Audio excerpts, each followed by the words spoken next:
Ma nièce a porté un toast, pour célébrer le fait d'être la seule petite fille. Personne ne l'a reprise. À Noël, ma nièce a fait teinter son verre, et a porté un toast au fait d'être l'unique petit enfant. Personne ne l'a reprise. Ma mère a souri, et a hoché la tête. Mon père a levé son verre. Ma fille de 12 ans a fixé son assiette, ravalant ses larmes. Je n'ai pas crié. Je me suis levé, et j'ai dit ceci. La pièce entière a plongé dans le silence. Si vous n'avez jamais organisé le repas de Noël, laissez-moi vous brosser le tableau. C'est comme diriger un restaurant, où les clients sont vos proches, où le chef, c'est vous, où l'inspecteur d'hygiène est votre mère, et où les avis Yelp sont définitifs. Mon mari, Matt, et moi, avions reçu pour la première fois l'année où nous avions adopté Nora. C'était important pour moi. Non pas parce que j'aime jeter mon argent par les fenêtres, en achetant des chaises supplémentaires, mais parce que Nora méritait un foyer, où les fêtes de fin d'année ne ressemblaient pas à un test, qu'elle risquait d'échouer. Elle avait 8 ans, quand nous l'avons adoptée. Assez grande pour déchiffrer les visages, assez grande pour comprendre ce que signifiait la famille, et assez grande pour être terrorisée, à l'idée qu'on puisse la reprendre. Alors, j'ai organisé le repas. J'ai créé des traditions. J'ai acheté des pyjamas assortis. J'ai servi des plats, qui nécessitaient 3 minuteurs différents, et un petit cercle de prière. Et cette année, je me suis dit, doucement, bêtement, que peut-être, les choses finiraient par paraître normales. Maman et papa sont arrivés les premiers, bien sûr. Ils le font toujours. Ma mère estime, qu'arriver en avance est une vertu. Mon père, lui, considère que c'est la preuve qu'il se rend utile, ce qui est adorable, car il a un jour essayé d'aider, en réorganisant mon étagère à épices, et je n'ai pas retrouvé le paprika, depuis 2021. Tiffany est arrivée ensuite. C'est ma sœur, et elle portait le genre de pull, qui a l'air douillet, mais qui coûte plus cher que ma première voiture. Brielle est venue avec elle, les cheveux bouclés, la tenue parfaite, le sourire déjà échauffé, comme si elle s'apprêtait à monter sur scène. Et puis, il y avait les autres invités. La tante de Matt, quelques voisins qui n'avaient pas de famille dans le coin, et la mère d'une amie de Nora, qui avait fini par rester après avoir déposé sa fille, parce qu'elle avait apporté une tarte, et que je l'avais coincée avec des banalités. Ce qui a son importance, car il ne s'agissait pas seulement de la famille. Il y avait des témoins. Le dîner s'est déroulé, comme cela se passe toujours dans les films, quand les scénaristes détestent le personnage principal. La nourriture était bonne. La conversation était correcte. L'ambiance était prudente, comme si tout le monde essayait de ne pas mettre les coudes sur la table, tout en aiguisant discrètement des couteaux, en dessous. Nora faisait ce truc qu'elle fait, quand elle est nerveuse, être extra polie, extra reconnaissante, extra discrète. Comme si, en prenant trop de place, quelqu'un risquait de décider, qu'elle n'avait pas sa place ici. Je l'ai remarqué. Je le remarque toujours. Parce que, quand vous adoptez un enfant plus âgé, vous apprenez très vite une chose. Ils n'écoutent pas seulement ce que vous dites. Ils observent ce que vous tolérez. Et puis, nous avons atteint cette pause naturelle dans le dîner, où les assiettes sont presque débarrassées, où les verres sont à nouveau remplis, et où quelqu'un décide que la table a besoin d'un moment d'attention. Quelqu'un, en l'occurrence ma mère, a fait un commentaire sur les traditions familiales, en souriant comme si elle avait inventé le concept. Les yeux de Brielle se sont illuminés. Elle a reculé sa chaise, s'est levée, et a fait teinter son verre avec une cuillère. C'était assez fort, pour que tout le monde regarde. Les gens se sont tournés vers elle, s'attendant à quelque chose de mignon, quelque chose de sûr. Quelque chose comme, je suis reconnaissante pour ma famille, pour que nous puissions tous soupirer de soulagement, et retourner à notre part de tarte. Brielle a souri, le menton levé, étincelante, comme si elle avait répété cela devant le miroir. À moi, a-t-elle dit, en levant son verre. L'unique petite fille. Il y a eu un instant de silence. Pas encore le silence profond. Le premier. Le genre confus. Le genre, a-t-elle vraiment dit ça?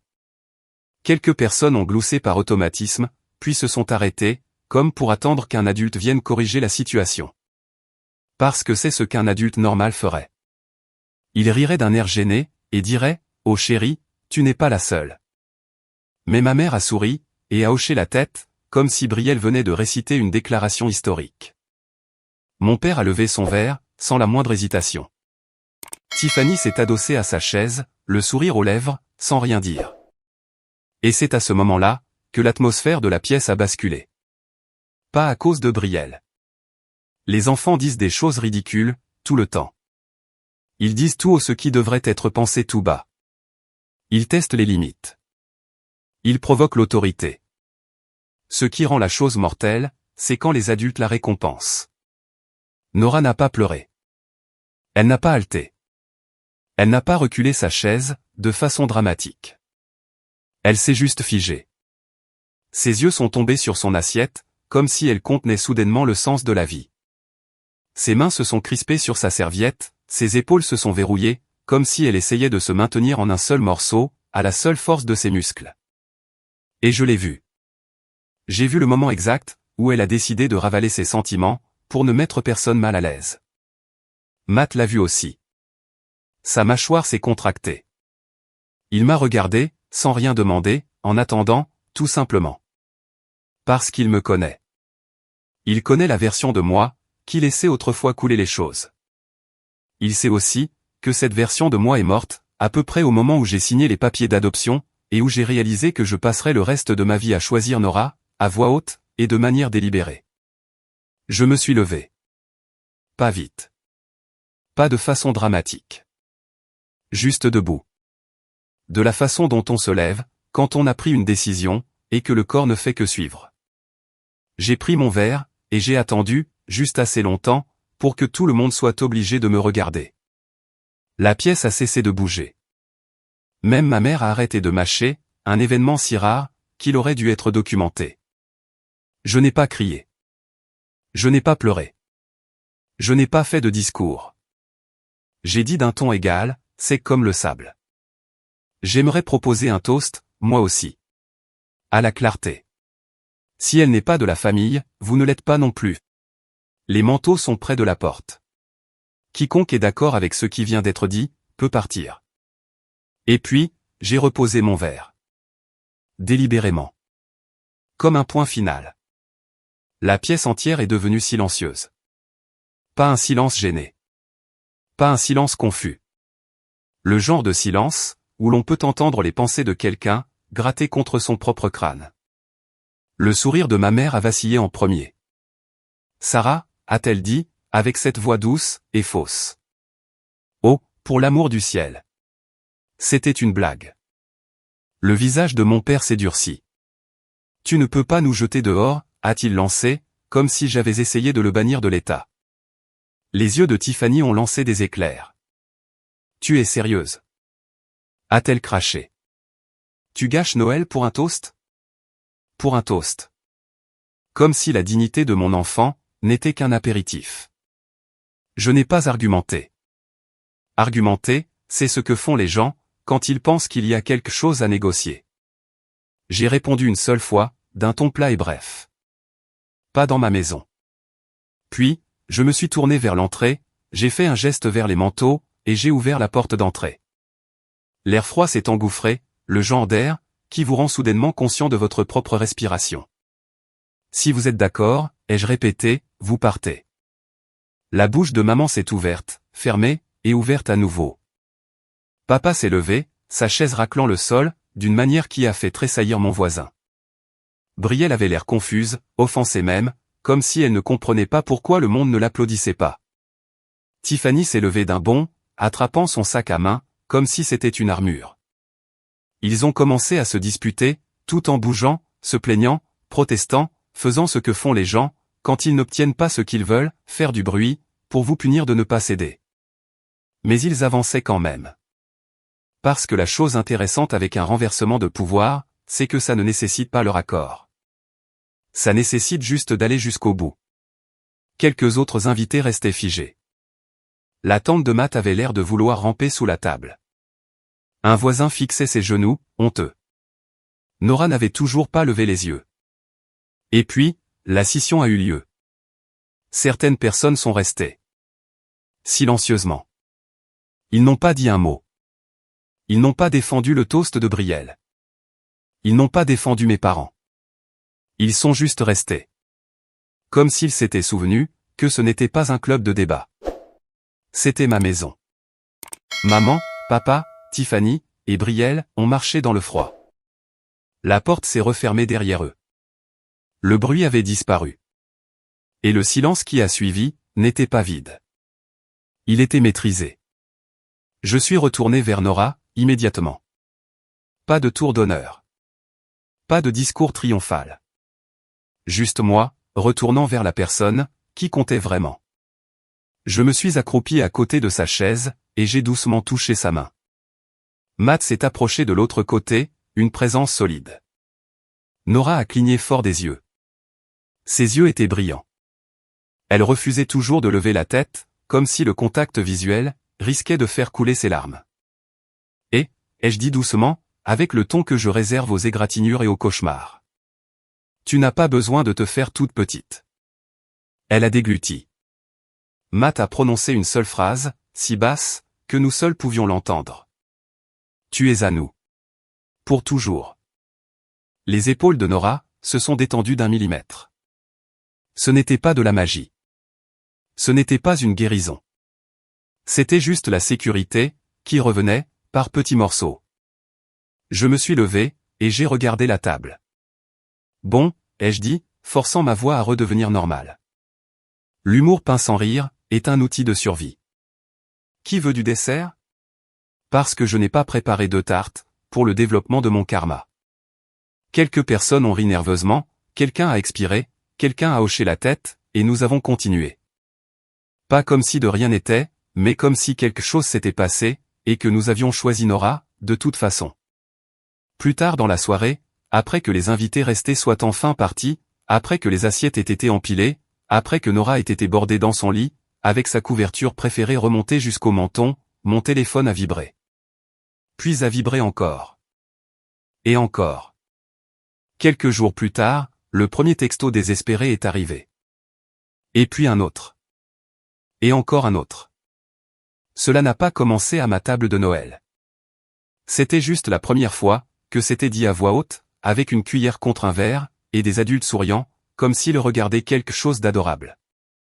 Si vous voulez comprendre pourquoi je me suis levé de cette façon, pourquoi je n'ai pas négocié, pourquoi je ne les ai pas écoutés, il faut remonter, au moment où Nora est devenue la nôtre.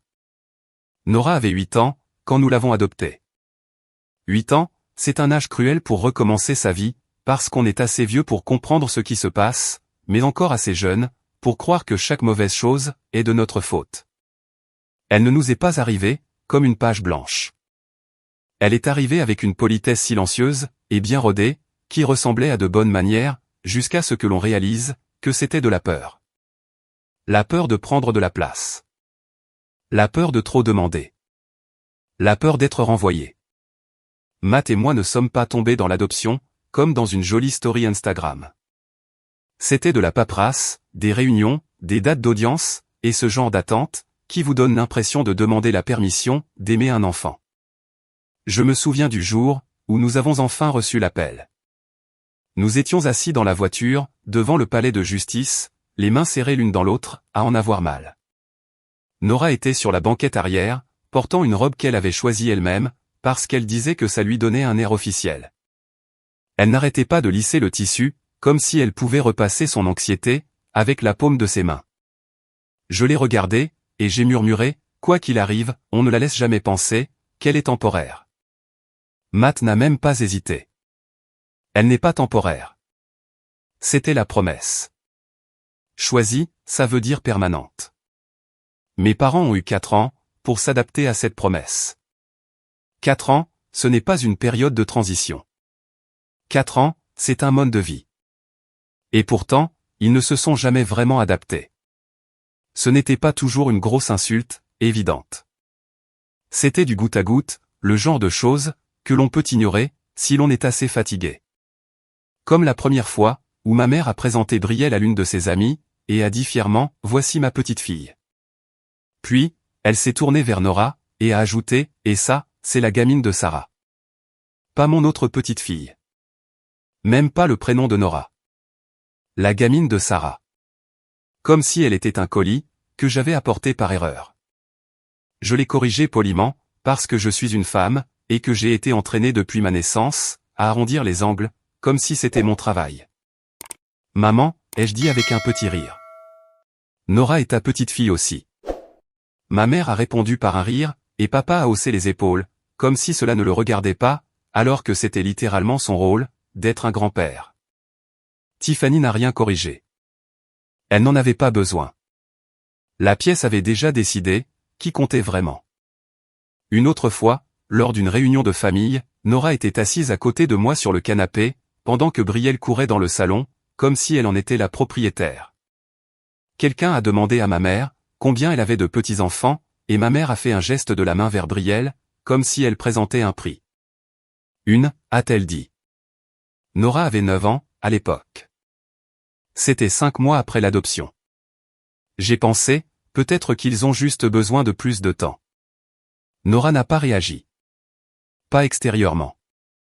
Elle s'est juste figée.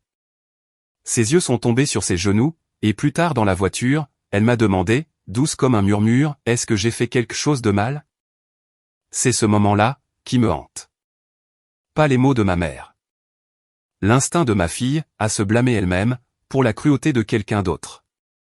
J'ai continué à être présente, malgré tout, parce que je voulais que Nora ait une famille. Je voulais qu'elle ait des cousins, des fêtes, et un cercle de parents un peu chaotique, comme les autres enfants. Je me disais, que si on continuait à leur donner des chances, ils finiraient par comprendre. Et j'avais une autre raison, aussi. Une raison, que je n'aimais pas admettre à voix haute. Mes parents avaient lancé une petite boutique en ligne. Des photos mignonnes. De jolis vêtements. De grands discours sur la marque. Ma mère adorait prononcer le mot marque, comme si elle avait inventé le concept, et non pas comme si elle vendait des chemisiers, sur un site web qui plantait, un mardi sur 2. Ils adoraient les côtés amusants, choisir les stocks, poster des photos, parler des lancements et des collections. Ce qu'ils n'aimaient pas, c'était tout ce qui se passait, après que quelqu'un ait réellement cliqué sur acheter. Cette partie-là, est discrètement devenue la mienne. Maintenir le site web en état de marche, mettre à jour les annonces et les tailles, répondre aux emails des clients, gérer les retours et les réclamations, éteindre les incendies liés aux avis, avant qu'ils ne se propagent. Si vous n'avez jamais géré de boutique en ligne, laissez-moi vous traduire. C'est un défilé constant de minuscules urgences, et la plupart d'entre elles, arrivent écrites en majuscules. Où est ma commande? Cette taille petit. Je veux un remboursement, tout de suite. Et à chaque fois, ma mère riait en disant, ça ne prend que 5 minutes, Sarah. 5 minutes. Oui, 5 minutes. De la même façon, qu'élever un enfant ne prend que 20 ans, et que garder une maison propre ne prend qu'une après-midi, si on ignore complètement la réalité. En plus de ça, Matt et moi leur envoyions de l'argent chaque mois, parce que l'entreprise n'était pas encore stable. Il y avait toujours une raison, toujours une mauvaise passe, toujours un événement exceptionnel, qui se produisait curieusement tous les mois. Ils étaient toujours, à un mauvais mois près, d'avoir de vrais ennuis, et je continuais à les aider, parce que je me répétais le même mensonge, en boucle. Si je continue d'être la fille qui répare tout, peut-être qu'ils finiront par agir, comme les grands-parents que Nora mérite. Ça n'a jamais marché. Puis, quelques mois avant Noël, il s'est passé quelque chose, qui aurait dû marquer un tournant pour eux. Un acheteur, un vrai acheteur, pas une dame au hasard dans un groupe Facebook, m'avait contacté, pour passer une commande en gros. Pas une ou deux pièces. Une vraie commande. Le genre de commande, qui ferait passer leur boutique, de la survie stressante, au confort financier. Ce n'était pas encore garanti, mais on en était proche. J'avais déjà parlé à l'acheteur, et le ton avait été clair. Si je me portais garante pour eux, l'acheteur était intéressé. Et c'est là le point important. La confiance n'était pas placée en mes parents. La confiance était placée en moi. Mon nom servait de passerelle. Je l'avais mentionné avec désinvolture, une fois. Pas pour me vanter. Pas comme une grande annonce. Juste au milieu d'une de ces conversations familiales, où tout le monde parle en même temps. Après les fêtes, avais-je dit, je pourrais peut-être mettre en place quelque chose, qui aiderait vraiment la boutique. Les yeux de ma mère s'étaient illuminés. Papa s'était penché en avant. Tiffany avait souri, comme si elle avait gagné quelque chose. Et à partir de ce moment-là, ils ont commencé à en parler, comme si c'était déjà à eux. Pas de peut-être. Pas de si ça marche. Pas de nous sommes reconnaissants. Juste, à eux. C'est pourquoi, lorsque ces textos ont commencé à s'accumuler après Noël, je n'ai pas répondu. J'ai ouvert mon application bancaire, à la place. Parce que je voyais enfin le schéma, en haute définition. Ils n'ont jamais remarqué le visage de Nora, en premier. Ils remarquaient mon utilité. Et s'ils étaient capables de lever leur verre, au fait que mon enfant ne comptait pas, alors ils n'auraient pas mon travail, ni mon argent, ni mon nom, associés à leur prochaine grande opportunité. Plus maintenant. Au moment où j'ai ouvert mon application bancaire, mon téléphone avait vibré tellement de fois, qu'on aurait dit qu'il essayait de ramper hors du plan de travail. Matt était sur le canapé, faisant semblant de regarder la télé. Il ne regardait rien du tout. Il me regardait. Nora était à l'étage, dans son lit, la porte entr'ouverte, comme elle la laissait toujours quand elle était mal à l'aise, comme si elle avait besoin d'une preuve que nous étions toujours là. Je fixais le virement mensuel. Cette petite ligne de dépenses, qui était devenue normale, comme une facture que l'on devait payer, juste pour exister. J'entendais presque la voix de ma mère. Ce n'est pas grand-chose, Sarah. Juste un petit coup de pouce. Ce n'était jamais un petit coup de pouce. C'était leur filet de sécurité. Et ils s'étaient tenus debout dessus, tout en me disant que ça n'avait pas d'importance. Je l'ai annulé. Un clic. Terminé. Puis, j'ai fait la deuxième chose. J'ai ouvert mon application de notes, celle avec tous les mots de passe de la boutique, les modèles de réponse aux clients, les correctifs de 5 minutes, qui avaient dévoré des années de mes soirées. Et je ne la leur ai pas envoyée. Je n'ai pas écrit de manuel. Je ne me suis pas porté volontaire, pour une session de formation. J'ai juste arrêté. Plus de réparation. Plus de réponses. Plus de nettoyage de leurs dégâts, en coulisses. Et puis, j'ai fait la troisième chose. La seule chose, que je n'aurais jamais cru faire. Parce qu'il ne s'agissait pas seulement d'argent. Il s'agissait de mon nom. De ma crédibilité. De ma réputation. J'ai retiré mon nom, du dossier de l'acheteur. J'ai ouvert le fil de discussion. Le dernier message de l'acheteur était poli, optimiste, plein de verbes au futur. Impatient d'avancer. J'ai juste besoin de confirmer les détails. J'ai tapé, calmement. Bonjour, petite mise à jour. Je me retire du projet, et ne serai plus impliqué, à l'avenir. Je ne peux donc pas me porter garante, ni agir en tant qu'interlocutrice principale. Si vous souhaitez toujours aller de l'avant, merci de traiter directement avec eux. Je l'ai lu 2 fois. Non pas parce que j'hésitais. Mais parce que je voulais m'assurer que c'était propre, sans sabotage, sans rancune. Juste une limite. Puis, j'ai cliqué sur envoyer. La pièce n'a pas changé. Pas de coup de tonnerre, pas de musique dramatique. Juste moi, assise sur mon canapé, le cœur battant à un rythme régulier dans ma poitrine, pour la première fois, depuis longtemps. J'ai envoyé à maman et papa un court texto, juste après. Embaucher quelqu'un. Ne me demandez plus rien. Pas de paragraphe d'explication. Pas de d'après ce que vous avez fait. Pas d'argument, à se mettre sous la dent. Juste une porte verrouillée. Mon téléphone n'arrêtait pas de vibrer. Je l'ai posé face contre table, et je suis monté. La lumière de Nora était toujours allumée. Elle était assise dans son lit, son lapin coincé sous le bras, les yeux beaucoup trop écarquillés, pour l'heure du coucher. Elle a levé les yeux, quand j'ai frappé. Et, ai-je dit doucement. Elle a hésité, puis a posé la question, comme si ça lui faisait physiquement mal, de la prononcer à voix haute. Il le pensait, vraiment? La même question, qu'elle posait sous différentes formes, depuis qu'elle avait 8 ans. Est-ce que je compte? Est-ce que je suis vrai? Suis-je juste toléré? Je me suis assise, sur le bord du lit. Ce qu'ils ont fait est mal, ai-je dit. Et cruel. Nora a dégluti. Mais, grand-mère a souri. J'ai vu, ai-je répondu. J'ai gardé une voix égale. Et je ne vais pas faire semblant, que ça n'avait pas d'importance. Ses doigts se sont resserrés, autour de l'oreille du lapin. Alors, je ne suis pas. Arrête. Je l'ai dit gentiment, mais fermement. Tu es notre fille. Ta famille est ici. Point final. Matt est apparu dans l'encadrement de la porte, comme s'il avait rôdé dans les parages. Il ne s'est pas imposé. Il s'est juste adossé au cadre, et a dit, d'une voix calme et solide, toujours. Nora a cligné des yeux, rapidement. Une larme a glissé, sur sa joue. Elle l'a essuyée immédiatement, comme si les sentiments étaient quelque chose qu'elle devait garder bien rangé. Je détestais ça.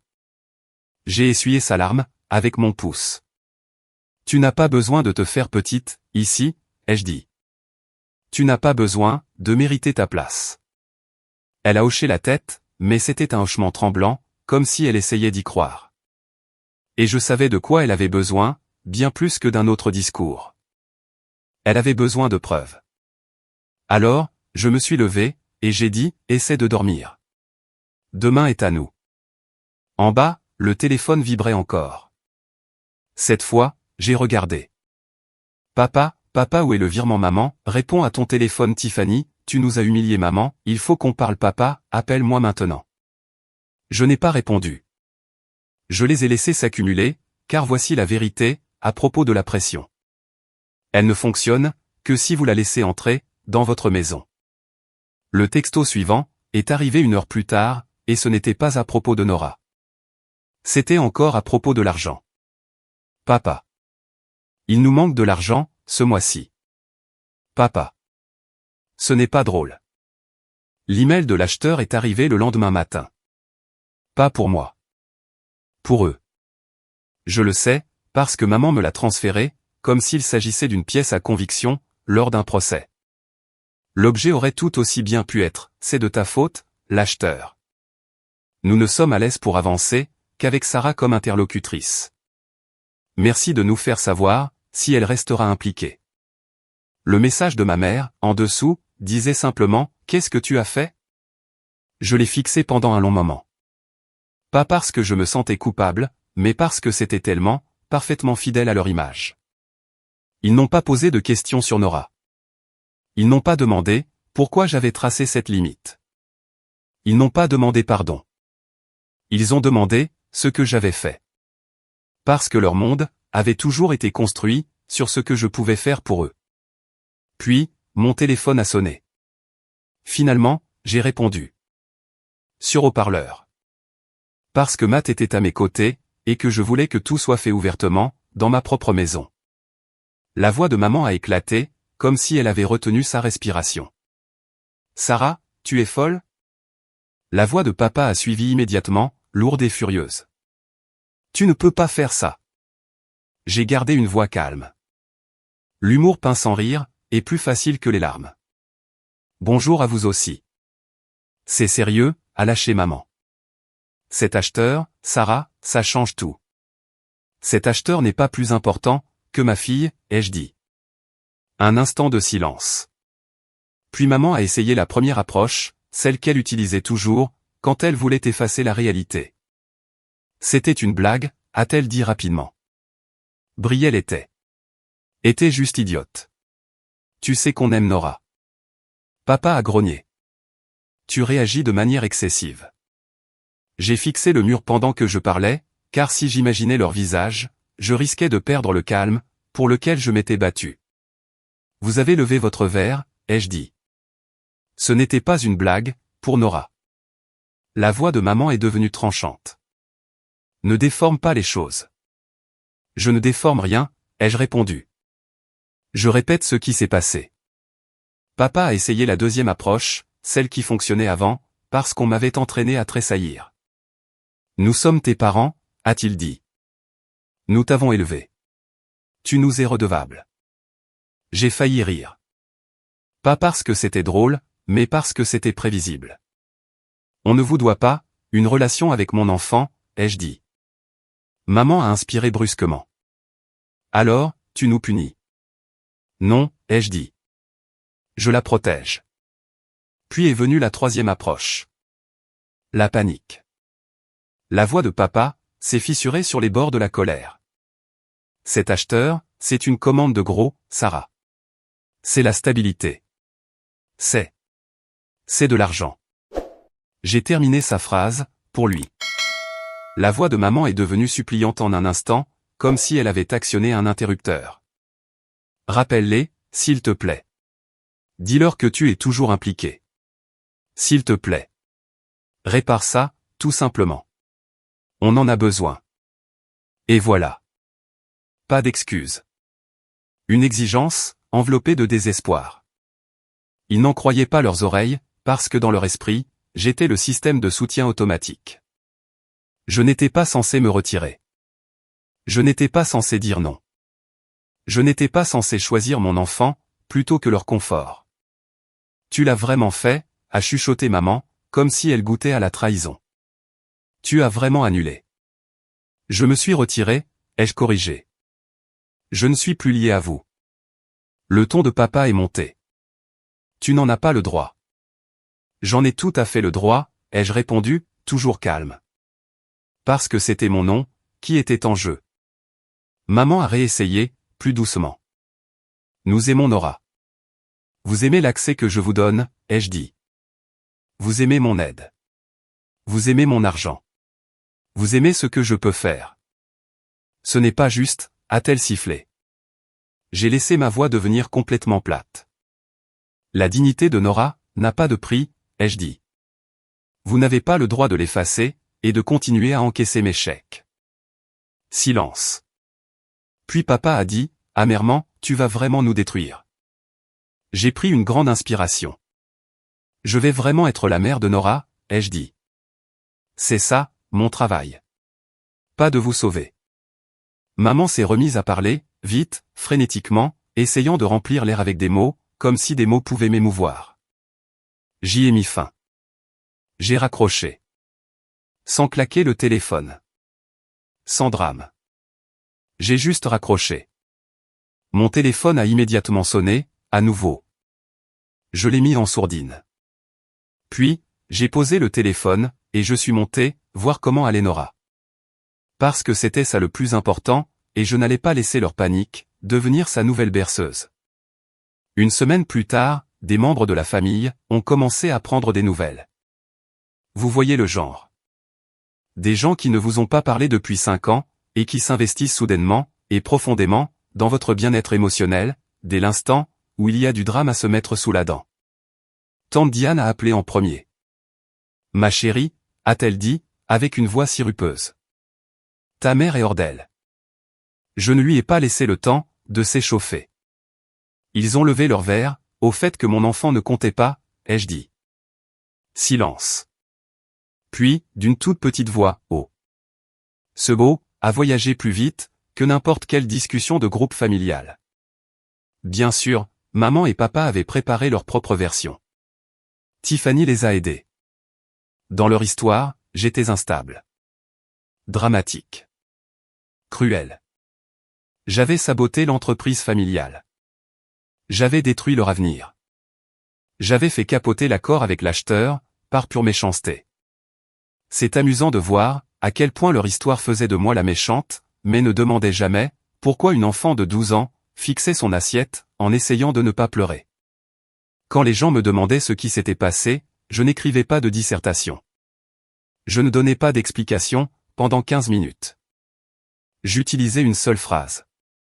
Ils ont levé leur verre au fait que mon enfant ne comptait pas. Certaines personnes ont reculé, immédiatement. Elles n'aimaient pas le goût de cette vérité. D'autres ont essayé les grands classiques. Mais ce sont tes parents.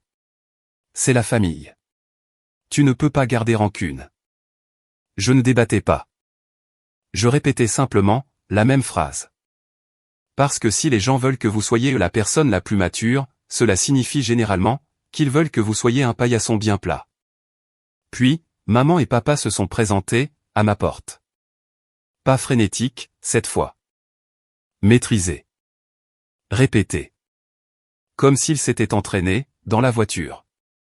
Maman tenait un sac cadeau, le genre de sac qui est censé signaler de l'amour. Ses yeux étaient brillants. Sa voix était douce. Sarah, a-t-elle dit, nous avons réfléchi. Nous voulons arranger les choses. Matt était derrière moi dans le couloir, sans être menaçant. Juste présent. Un rappel, que je n'étais pas seul, dans ma propre maison. Nora était dans la maison. Je n'avais pas besoin de la voir, pour savoir qu'elle écoutait. Elle écoutait toujours, quand des adultes venaient à la porte. Les vieilles habitudes ont la vie dure. Maman a continué. Nous aimons Nora. Vraiment. Nous n'avons jamais voulu la blesser. Papa a hoché la tête, comme un homme approuvant une déclaration, qu'il préférerait ne pas signer. Je ne me suis pas écarté.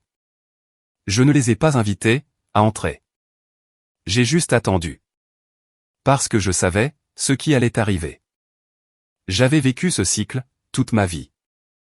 Et bien sûr, en quelques minutes, le dérapage. Maman a changé de ton, juste un peu, comme si le masque devenait lourd.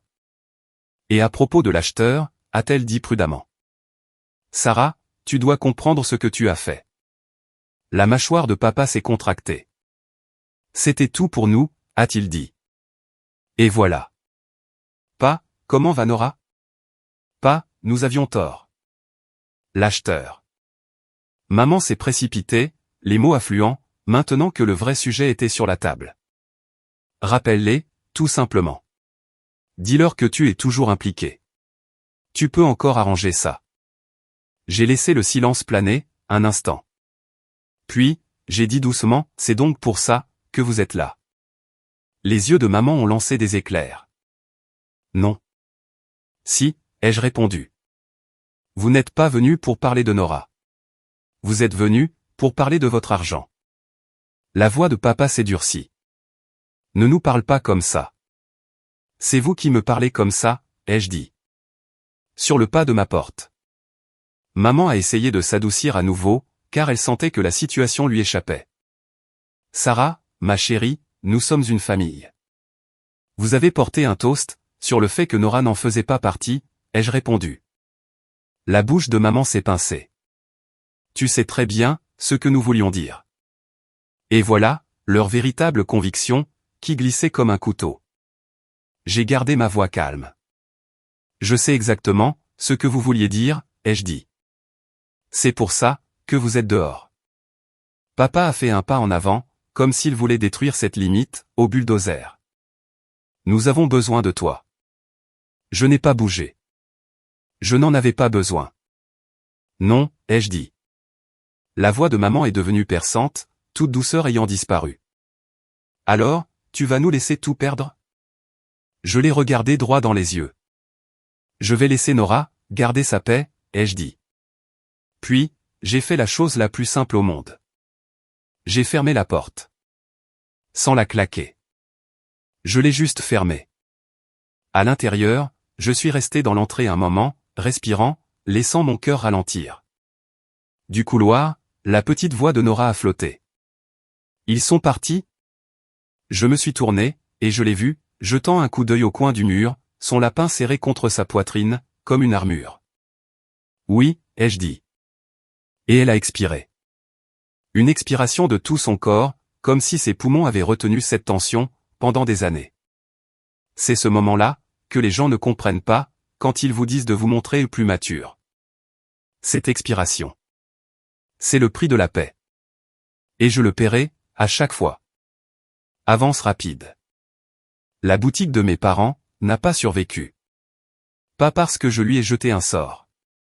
Pas parce que j'ai piraté quoi que ce soit. Pas parce que je les ai sabotés. Elle n'a pas survécu, parce qu'elle tenait en équilibre, sur mon travail non rémunéré et sur mon argent mensuel, depuis si longtemps, que dès la seconde où je me suis retiré, la gravité a fait, ce que la gravité fait toujours. Ils ont fait faillite. Et puis, ils ont perdu la maison. Pas immédiatement. Pas dans une scène de film dramatique, avec des valises sur la pelouse. C'était plus lent. Des avis de retard. Des appels. La panique. Le silence. Puis, des logements plus petits, et moins d'endroits, pour permettre à ma mère de se vanter. Tiffany n'a pas rebondi, comme elle le pensait. Il s'avère que, lorsque l'on profite de la stabilité de quelqu'un d'autre, on ne conserve pas les avantages, lorsque cette stabilité disparaît. Elle a fini coincée, dans un travail dont elle se serait moquée auparavant, quelque chose avec un badge et des horaires qu'elle ne pouvait pas contrôler, le genre de travail, où l'on ne peut pas porter un pull qui coûte plus cher que la voiture de quelqu'un d'autre. En prétendant être au-dessus de tout ça. Je n'ai pas célébré cela. Je l'ai juste remarqué. Parce que les conséquences n'ont pas besoin d'applaudissements. Elles arrivent, d'elles-mêmes. Nora en revanche, a changé, sur des choses qui comptaient. Elle a arrêté de surveiller la porte, comme si quelqu'un risquait d'entrer, pour détruire sa vie. Elle a arrêté de se faire toute petite, dans les pièces. Elle a ri davantage. De vrais rires, pas des rires nerveux. Elle a commencé à prendre de la place, comme si elle avait le droit d'exister. Nos fêtes de fin d'année sont devenues plus intimes, meilleures, plus calmes, dans le bon sens du terme. Matt et moi avons créé de nouvelles traditions, qui n'impliquaient pas de ravaler des insultes, pour appeler ça la famille. Et à chaque fois que Nora a levé les yeux vers moi, avec cette expression adoucie, je savais exactement ce que j'avais choisi. Alors dites-moi, suis-je allé trop loin, ou pas assez? Faites-le moi savoir dans les commentaires, et abonnez-vous, pour d'autres histoires.